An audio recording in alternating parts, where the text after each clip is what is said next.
사울의 아들 요나단에게 다리 저는 아들 하나가 있었으니 이름은 무비보셋이라. 전에 사울과 요나단이 죽은 소식이 이스라엘에서 올 때에 그의 나이가 5살이었는데 그 유모가 안고 도망할 때 급히 도망하다가 아이가 떨어져 절개되었더라. 부에로 사람 림몬의 아들 레갑과 바하나가 길을 떠나 볕이 쬐을 때쯤에 이스보셋의 집에 이르니 마침 그가 침상에서 낮잠을 자는지라. 레갑과 그의 형제 바하나가 밀을 가지러 온 채하고 집 가운데로 들어가서 그의 배를 찌르고 도망하였더라. 그들이 집에 들어가니 이스보셋이 침실에서 침상 위에 누워 있는지라. 그를 쳐 죽이고 목을 베어 그의 머리를 가지고 밤새도록 아라바 길로 가.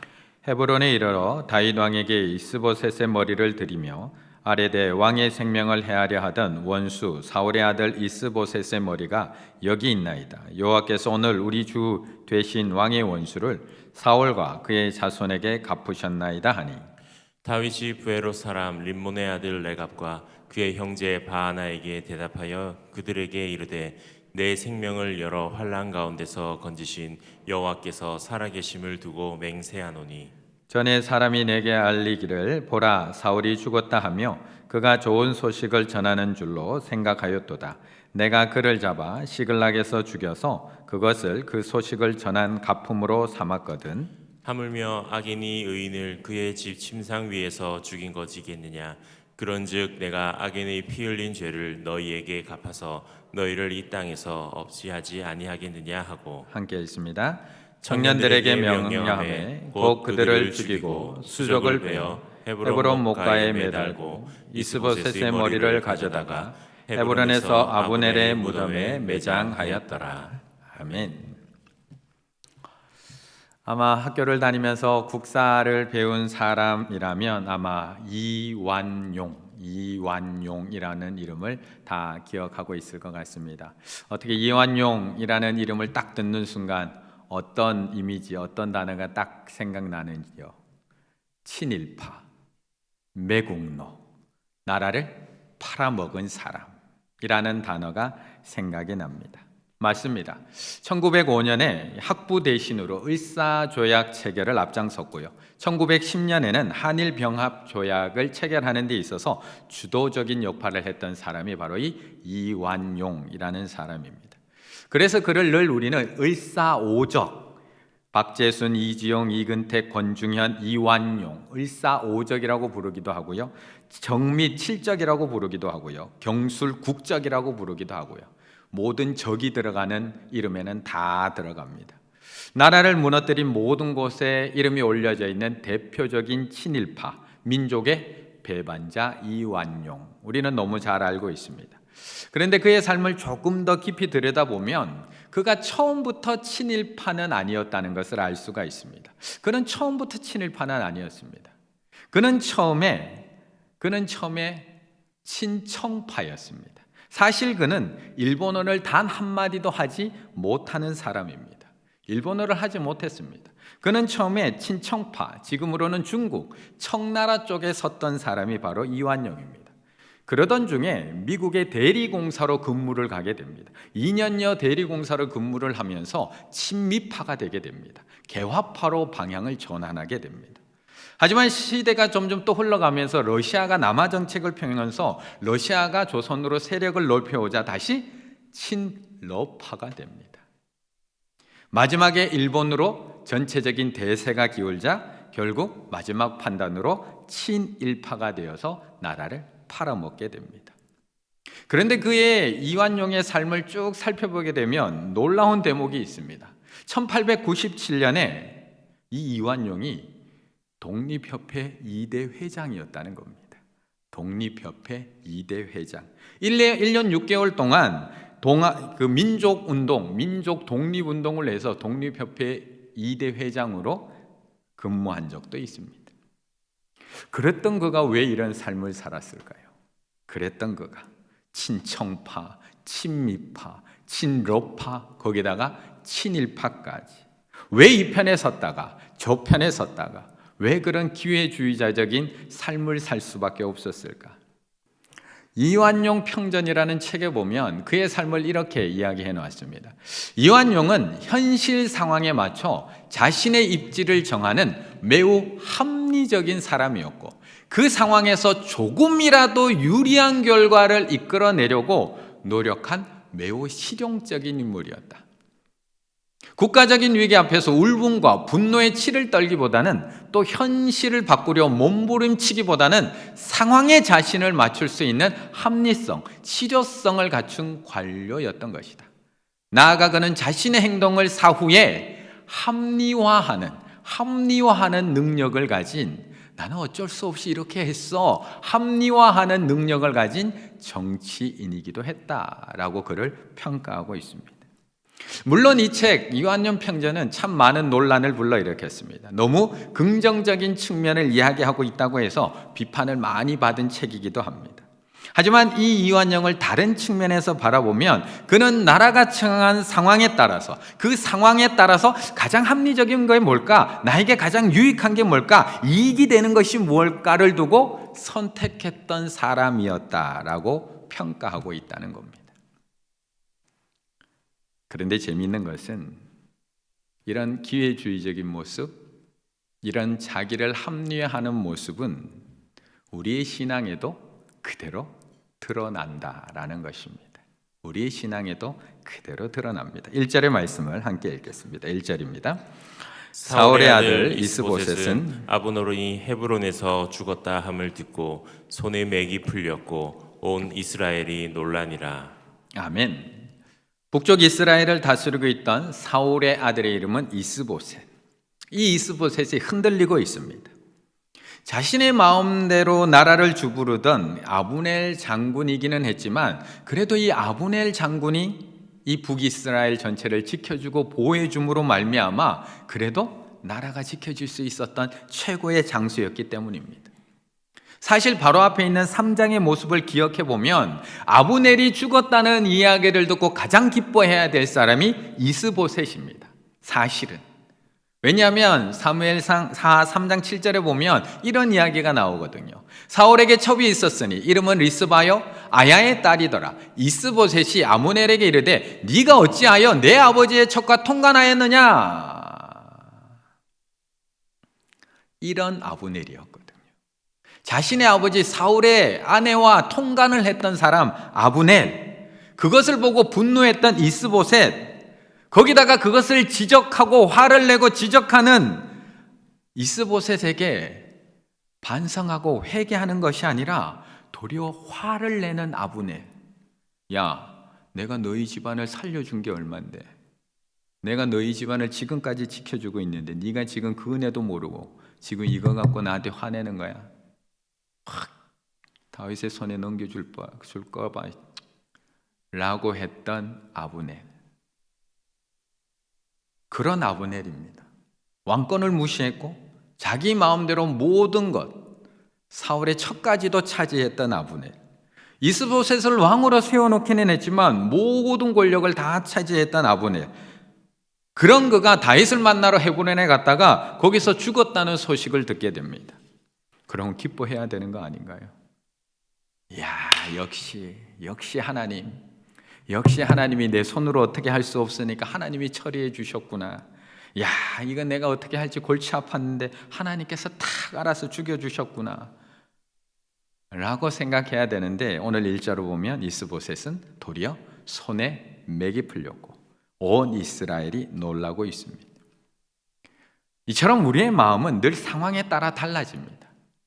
누구 때문에 힘들 때면 저 사람만 없으면, 저 문제만 없으면 우리 집이 다 평안할 텐데, 이 문제만 없으면 우리 교회가 조용할 텐데, 저 사람만 사라지면 우리 집이 다 조용할 텐데. 그런데 막상 그 사람이 없어지고 나면, 또 상황이 바뀌면 우리 마음은 또 요동칩니다. 그 문제만 사라지면 모든 것이 평안할 것 같지만 그 문제 사라지고 나면 또 다른 것 가지고 또 요동함을 경험하게 됩니다. 사실 사울도 똑같은 마음이었습니다. 사울도 저놈만 없으면, 저 사람만 없으면 평안할 줄 알았습니다. 그래서 평생 다윗을 쫓아다녔습니다. 그런데 그렇게 죽음을 위해 힘을 다해서 그를 쫓아다녔지만 결국 그를 죽이지는 못했지만 그가 블레셋으로 도망갔지만 사울의 마음은 평안했나요? 남은 평생 살아가는 동안 늘 불안과 괴로움에 쌓여 살아갔던 사람이 사울. 우리의 마음은 이처럼 상황에 따라 늘 흔들립니다. 옆에 있는 아벨 때문이라고 이야기하면서 흔들리고 살아가는 것이 가인이고요. 옆에 있는 다윗 때문이라고 이야기하면서 살아가고 있는 것이 사울이고요. 앞에 있는 홍해 때문에 내가 두려워하고 살아가고 있다는 것이 이스라엘 백성이고요. 둘러싸고 있는 아람 군대 때문에 내가 불안하다고 생각하는 것이 사환입니다. 우리는 상황에 따라서 늘 평안했다가 상황에 따라서 늘 불안했다가 늘 이것을 반복하며 살아갑니다. 굳이 제가 성경의 인물을 골라서 이야기해 드리지 않아도, 제가 굳이 제자들의 이야기, 흔들리는 갈대와 같았던 제자들의 믿음 이야기를 이야기해 드리지 않아도 내 스스로만 봐도 다 알 수 있습니다. 우리 믿음만 봐도 상황에 따라 얼마나 요동하는지 너무 쉽게 알 수 있습니다. 상황이 좋고 모든 것이 잘 될 때는 주는 그리스도시오 살아계신 하나님이라고 늘 우리는 고백이 저절로 나옵니다. 찬양이 저절로 나옵니다. 모든 일이 잘 풀립니다. 코로나지만 모든 것들이 어떻게 이렇게 착착 마치 준비된 것처럼 잘 풀려나가면 신앙 고백 저절로 나오고요, 찬양 저절로 나옵니다. 하지만 주님의 응답이 없고 주님의 침묵이 길어지면 내 마음은 요동하기 시작을 합니다. 그렇게 든든하게 서 있는 줄 알았던 우리의 믿음은 점점 크게 흔들립니다. 상황은 점점 어려워지고 있는데 하나님은 계속 조용하기만 할 때, 하나님께 우리는 묻습니까? 하나님 도대체 어느 때까지입니까? 하나님 도대체 어느 때까지입니까? 하나님 앞에 질문하고 묻다가 결국 우리는 더 이상 참지 못하고 빠른 판단을 내리게 된다는 겁니다. 빠른 판단을 내립니다. 7절의 말씀 한번 읽어보겠습니다. 7절입니다. 그들이 집에 들어가니 이스보셋이 침실에서 침상 위에 누워 있는지라 그를 쳐 죽이고 목을 베어 그의 머리를 가지고 밤새도록 아라바 길로 가. 아멘. 1절에 나온 이 이스보셋은 갑자기 달라진 상황, 갑자기 아브넬이 죽은 상황 속에서 손에 맥이 풀리고 어찌할 바를 알지 못하고 있습니다. 그래도 하는 짓은 싫었지만 그래도 북이스라엘을 지켜주고 보호해주던 그 아브넬의 죽음 앞에서 손에 맥이 풀리고 어떻게 할 바를 몰라서 낙심하고 절망하고 있습니다. 그런데 이런 혼란한 상황 가운데, 이런 요동하는 상황 가운데 빠른 판단을 하는 두 사람이 등장을 하고 있다는 겁니다. 빠른 판단을 하고 있는 두 사람. 그들의 이름을 오늘 본문에서는 부에롯 사람 림몬의 아들 레갑과 바하나, 부에롯 사람 림몬의 아들 레갑과 바하나라고 정확하게 소개해주고 있습니다. 이들은 상황에 따른 판단이 어떻게 그렇게 빠른지 모릅니다.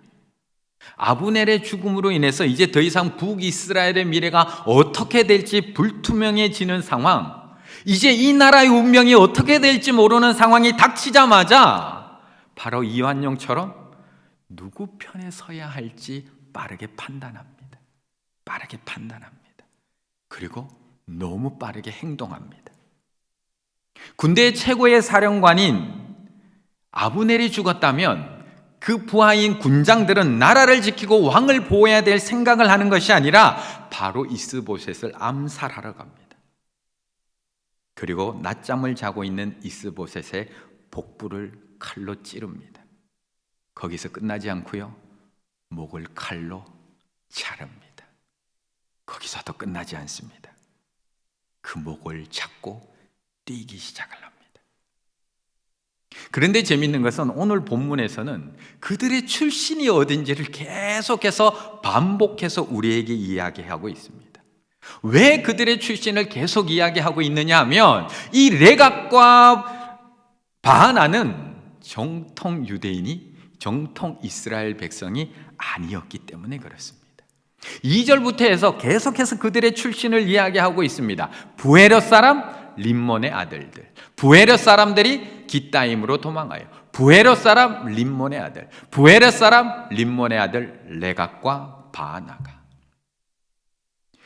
어디 출신인지를 꼭 알려주고 싶은 겁니다. 이 두 사람이 어디 출신의 사람인지를 꼭 우리에게 밝히고 싶은 본문입니다. 이 부에롯이 어디냐 하면 여호수아가 가나안 땅을 점령해 들어갈 때 거짓말로 이스라엘과 화친을 맺었던 기브온 족속에 속해 있던 한 성읍의 이름이 부에롯이라는 것입니다. 결국 거짓말해서 이스라엘 편에 붙었던 사람들이 부에롯 사람들. 여호수아 9장 17절에 보면 이렇게 말씀합니다. 이스라엘 자손이 행군하여 셋째 날에 그들의 여러 성읍들에 이르렀으니 그들의 성읍들은 기브온과 그비라와 부에롯과 기앗 야림이라. 부에롯과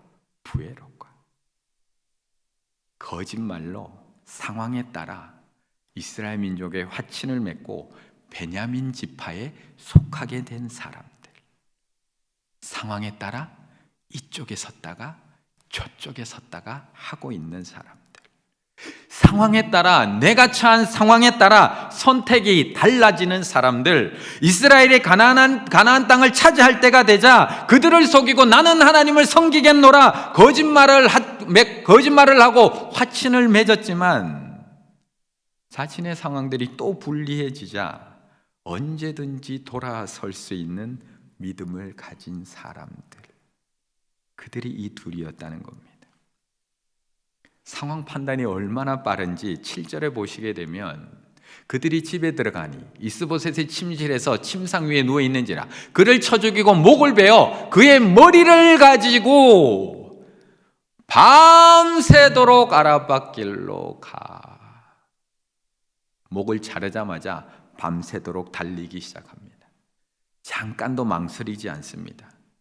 그의 목을 가지고 밤새도록 아라밧길로 95km, 100km 되는 그 거리를 밤새도록 쉬지 않고 이 이스보셋의 머리를 들고 한 걸음에 다윗에게 달려갔던 사람들, 레갑과 바아나. 상황에 따라 언제든지 돌아서는 사람들. 그리고 다윗에게 그들이 뭐라고 얘기하느냐, 이렇게 이야기합니다. 8절, 여호와께서 오늘 우리 주 대신 왕의 원수를 사울과 그의 손에게 갚으셨나이다. 자기 합리화. 여호와께서 오늘 우리 주 대신 왕의 원수를 우리 손을 통해서 원수를 갚으셨습니다 라고 합리화하고 있는 겁니다. 이거 하나님께서 하시라고 한 일이라는 겁니다. 자신을 통해서 왕의 원수를 갖게 하셨다는 겁니다. 자신의 상황에 따라서 여기 붙었다가 저기 붙었다가 이 편에 섰다가 저 편에 섰다가 하면서 자기 합리화를 통해서 하나님께서 이렇게 하도록 인도하셨어요. 하나님께서 이렇게 원수 갚도록 만들어 주셨어요 라고 이야기하고 있는 사람들. 그런데 정말 이 편에 붙었다가 저 편에 붙었다가 달라지는 신앙, 하나님께서 원하시는 신앙일까요? 힘든 세상에서 살려니까 어쩔 수가 없었어요. 세상 편에 섰다가 하나님의 편에 섰다가 하나님이 원하시는 모습일까? 세상에서 죽을 것만 같을 때는 하나님 앞에 나와서 이제 하나님의 백성으로 살겠노라고, 이제 하나님만 섬기며 살겠노라고. 그런데 어느새 살만해지고 이제 어느새 배가 불러지고 어느새 평안해지고 나니까 또 스스로 합리화하면서 세상 편에 가서 서 있는 사람, 나의 유익을 따라 하나님의 편에 붙었다가 나의 유익을 따라 세상 편에 붙었다가 언제든지 돌아서며 자기 합리화를 하며 살아가는 사람들, 그들에게 하나님께서 오늘 다윗의 입을 통해서 뭐라고 말씀하시느냐, 9절에 이렇게 말씀해주고 있습니다. 9절을 함께 읽습니다. 다윗이 부에롯 사람 림몬의 아들 레갑과 그의 형제 바하나에게 대답하여 그들에게 이르되 내 생명을 여러 환난 가운데서 건지신 여호와께서 살아계심을 두고 맹세하노니. 아멘. 다윗에게는 그런 순간이 없었을까요? 다윗에게는 자기 합리화를 하면서 자기 유익을 위해서, 하나님의 뜻이 아닌 자기 유익을 위해서 행동할 수 있는 기회가 없었을까요? 다윗에게는 하나님 편이 아니라 세상 편에 붙을 수 있는 기회가 없었을까? 내 마음대로 하면서 내 이익을 위해서. 사울이 용변 보러 엔게디 굴에 들어왔을 때 어땠을까요? 자기들이 죽이려고 찾아간 것도 아닌데 자기와 부하들이 숨어있는 그 엔게디 동굴로 자기 발로 사울이 들어왔을 때 옆에 있는 부하들도 한 목소리로 이야기합니다.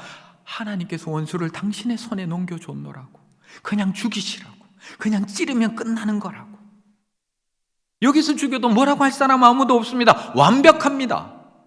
내 유익을 위해서는 바로 찔러 죽이는 게 합당합니다. 그런데 그땐 다윗이 이렇게 이야기합니다.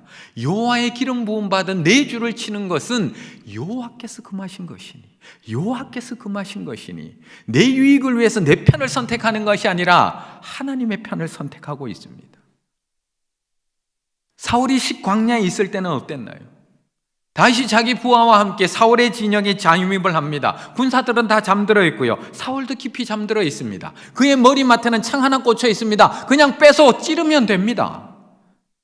그런데 그의 부하 아브넬이 손에 피 묻히지 말라고 내가 찌르겠다고 합니다. 한 방이면 끝난다고 허락만 해달라고 합니다. 다 하나님께서 예배해 놓으신 일이라고. 하나님께서 예배해 놓으신 일이라고. 허락만 해주세요. 그때도 다윗이 뭐라고 그 부하에게 이야기를 합니까?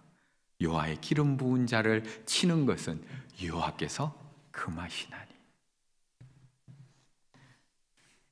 우리는 언제든지 상황에 따라 자기 합리를 하며 자기 유익에 따라 움직일 수 있는 사람들입니다. 선악과를 따먹은 아담도요, 하나님께서 주신 저 여자가 열매를 줘서 먹었다고 자기 합리화합니다. 하와는요, 뱀이 꿰어서 내가 먹었다고 합리화를 합니다. 하나님께서 베델로 돌아가라고 했을 때 야곱은 베델로 돌아가지 않습니다. 세겜에 이르러서 거기다가 제단 쌓고, 꼭 베델로 돌아가야 하나요? 어디든지 제단 쌓고 하나님 앞에 예배드리면 되는 거 아닌가요? 그리고 세겜에다가 창세기 33장 20절 거기에 제단을 쌓고 그 이름을 엘렐로헤 이스라엘. 하나님께서는 베델로 돌아가라고, 약속했던 베델로 돌아가라고 하는데 세겜에다가 제단 쌓고 거기서 자기 합리화하면서 거기서 예배드리고 거기서 머물러 살다가 결국 큰 사건을 맞이하게 됩니다. 아말렉에서 가장 좋은 것, 기름진 것을 남긴 사울은요, 당신의 하나님 여호와께 제사하려고 남겼습니다. 자기 합리화하며 살아갑니다. 우리의 신앙은 어떤가요? 우리의 신앙은 어떤가요? 코로나라는 이 힘든 시기를 지나가고 있는 우리의 입술은 어떤가요? 우리는 내가 하면 노맨쓰고 남이 하면 불륜일 때가 너무 많습니다. 내가 나를 합리화하면 충분히 그럴 만한 이유 있습니다. 날씨가 그렇고요, 몸이 그렇고요, 상황이 그렇고요, 형편이 그렇고요. 합리화하려면 합리화하지 못할 게 세상에 아무것도 없습니다. 그런데 남이 합리화하면 매국노라고 손가락질합니다. 매국노라고 손가락질합니다. 앞에 이야기 드렸던 그 이완용 평전 제일 마지막 좀 가면, 후반부에 가면 그 책에서 이렇게 이야기합니다. 차별, 불평등, 억압에 분노하기보다는 그 현실을 받아들이고 그 속에서 진리를 추구했던 그의 태도 가운데서 우리는 부조리한 현실 속에서 최대한의 이익을 얻는 것이 가장 합리적인 선택이라고 믿는 현대인의 태도를 발견하게 된다. 현대인의 태도를 발견하게 된다. 이게 가장 합리적인 선택이야. 지금 상황에서 내가 할 수 있는 최선의 선택이야. 코로나에서 내가 하나님을 섬길 수 있는 가장 최선의 선택이고, 지금 상황에서 내가 하나님을 섬길 수 있는 가장 합리적인 선택이야 라고 이야기하는 나를 발견하게 된다 라고 이야기하는 겁니다. 우리는 매일매일 나를 합리화하며 살아가고 있습니다. 코로나라는 이름으로 날마다 합리화하며 신앙생활하고 있습니다. 지금 상황이 어렵다는 이유로 우리는 오늘도 하나님 앞에 합리적인 선택을 하며 살아가고 있다고 이야기하고 있습니다. 하나님, 제 현실 너무나 힘든 거 아시잖아요. 제 상황 막막한 거 아시잖아요. 저 아무도 도와줄 사람 없다는 거 아시잖아요. 저 앞으로 나아갈 길 막혔다는 거 아시잖아요. 하나님 다 아시잖아요. 이렇게밖에 신앙생활 없다 할 수 없다는 하나님 아십니다. 하나님 분명히 아십니다. 그런데 그렇게 이스보셋을 죽여서 다윗에게 달려온 그들에게 다윗이 뭐라고 이야기했다고요? 뭐라고 대답했다고요? 다윗이 부에롯 사람 림몬의 아들 레갑과 그의 형제 바하나에게 대답하여 그들에게 이르되 내 생명을 여러 환난 가운데서 건지신 여호와께서 살아계심을 두고 맹세하노니 내 생명을 여러 환난 가운데서 건지신 여호와 그 하나님께서 살아계심을 두고 내가 너에게 맹세한다라고 이야기하고 있는 겁니다. 자기 유익을 위해서 세상 편에 서놓고 너희 신앙 합리화하지 말라고 우리에게 이야기하고 있는 겁니다. 살아갈 날이 막막하다는 이유로 하나님의 뜻을 어겨놓고 마치 합당한 것처럼 이야기하며 살아가지 말라는 겁니다. 지금 코로나 상황이라서 어쩔 수 없이 그렇게밖에 할 수 없다라고 내 신앙 합리화하지 말라고 오늘 우리에게 이야기하고 있는 겁니다. 내 생명을 여러 환난 가운데서 건지신 여호와께서 살아계심을 두고 맹세하노니 나는 그러한 상황 속에서도 내 생명의 주인이 하나님이신 줄 알고 믿고 끝까지 하나님의 편에 섰었다고 이야기하고 있는 겁니다. 모든 상황이 사울을 죽여야지 내가 살아나는 상황임에도 불구하고 생명의 주인이 하나님의 손에 있음을 믿고 나는 하나님의 편에 섰다. 내가 블레셋을 위해서 싸워야 되는 상황임에도 불구하고 내 가족과 내 생명이 하나님 손에 있음을 믿고 끝까지 나는 하나님의 편에 섰다.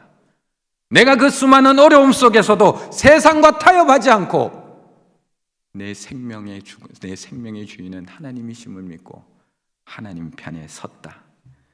그때마다 하나님께서는 여러 환난에서 건지시고 나를 살리셨다. 이것을 이야기하고 있는 겁니다. 그리고 그들의 목을 베고 그들을 죽여서 수족을 베어서 헤브론 목가에다가 매달아 버립니다. 코로나의 기간 1년 2개월 이제 지나가고 있습니다. 우리가 합리화하려면, 우리의 신앙을 합리화하려면 절호의 기회입니다. 이거보다 더 합리화하기 좋은 기회가 없습니다. 모이지 않아도 되고요, 예배 드리지 않아도 되고요, 기도하지 않아도 되고요, 연습하지 않아도 되고요, 드리지 않아도 되고요, 섬기지 않아도 되고요, 봉사하지 않아도 되고요, 성경 읽지 않아도 되고요.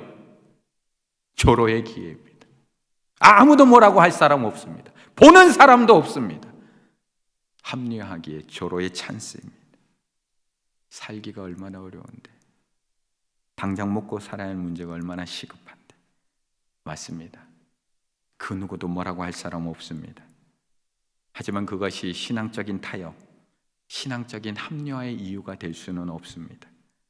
어쩌면 그 합리화가 하나님을, 하나님 되심을 믿지 못하는 우리의 신앙의 현 주소일지도 모른다는 것입니다. 오늘 이 밤에 자신의 신앙을 하나님의 이름으로 합리화하는 우리의 그 신앙, 버려야 될 우리의 그 신앙을 오늘 다윗이 그 수족을 베어서 헤브론 목가에 걸어두었듯이 우리도 그 합리화의 신앙을 잘라내야 되는 밤인 줄로 믿습니다. 코로나 때문에, 막막한 상황 때문에, 저 사람 때문에 어쩔 수 없었어요. 변명했던 우리의 신앙을 잘라버리고 그것을 잘라 헤브론 목가에 매달아 놓고 하나님 편에 설 수 있는 우리 충일의 가족들 다 되시기를 간절히 바라겠습니다. 오늘 이 밤 하나님 앞에 고백하며 나아가셨으면 좋겠어요. 우리가 알게 모르게 합리화하며 살아왔던 것들, 지난 1년 2개월 동안 이 상황에서 이 정도면 괜찮겠지, 이 정도면 하나님도 이해해 주시겠지 라고 하나님 앞에 합리화하며 타협했던 그 신앙의 문제들, 오늘 이 밤 그것을 하나님 앞에 내어놓고 하나님 오늘 이 밤에 좀 잘라내게 해주세요. 하나님 앞에 매달아 걸어놓게 해주세요. 그리고 다시 하나님 편에 서게 해주세요. 하나님의 편에 서서 내 상황은 비록 힘들고 어렵지만 하나님의 편에 서서 하나님의 살아계심을 경험하게 하시고 하나님의 역사하심을 경험하게 하시고 하나님께서 내 인생의 주인 되심을 경험하는 밤 되게 해주세요. 오늘 이 밤에 그것을 찬양하며 그것을 기도하며 나아가실 수 있는 우리 충일의 가족들 다 되시기를 간절히 바라겠습니다.